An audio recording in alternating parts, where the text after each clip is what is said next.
Bismillahirrahmanirrahim. Assalamualaikum warahmatullahi wabarakatuh.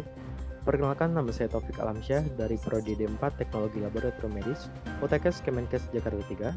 Pada kesempatan kali ini saya akan membahas materi mengenai korupsi sebagai ancaman ketahanan nasional, dan saya akan membahas kasus korupsi yang terjadi di daerah saya, yaitu korupsi Meikarta yang dilakukan oleh Bupati Kabupaten Bekasi, yaitu Neneng Hasanah Yassin.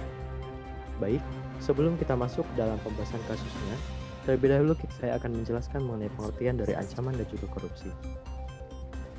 Apa itu ancaman? Ancaman ialah suatu usaha atau juga kegiatan yang dilaksanakan oleh individu atau kelompok tertentu yang berpotensi membahayakan keselamatan individu atau kelompok lain.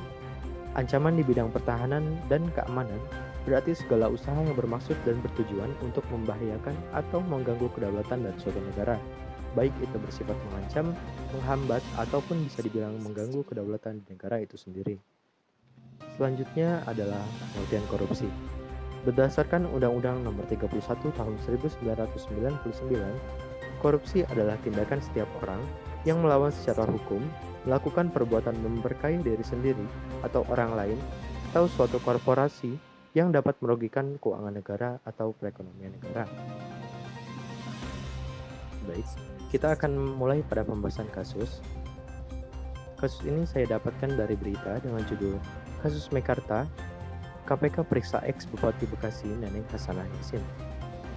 Adapun latar belakang dari kasus ini yaitu Meikarta adalah sebuah mega proyek yang memiliki nilai investasi mencapai 278 triliun rupiah. Proyek ini dilaksanakan oleh pengembang Lipo Group. Untuk mempermudah perizinan dalam pembangunan proyek tersebut, maka pihak pengembang proyek memberikan suap kepada para pejabat Kabupaten Bekasi, di antaranya Bupati Neneng Hasanah Yassin.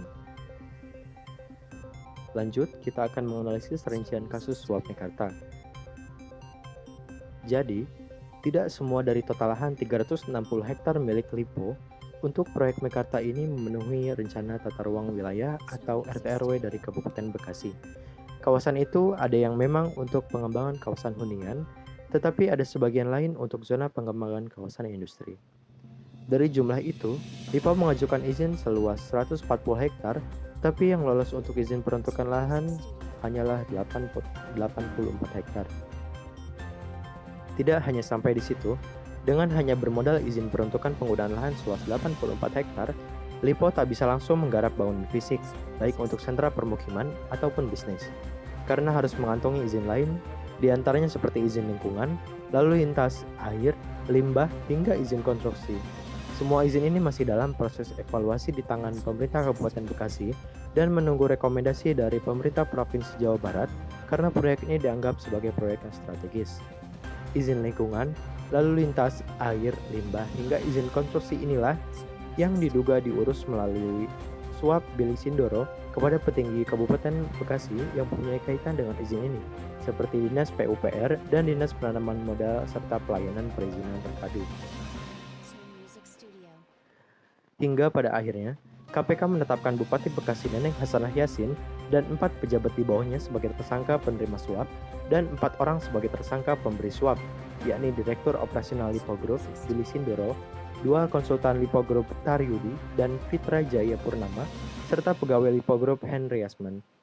Jumlah suap yang sudah diberikan senilai 7 miliar rupiah dari jumlah yang dijanjikan sebesar 13 miliar rupiah. Adapun solusi yang dapat pemerintah lakukan untuk mengurangi perilaku suap dalam perizinan ini.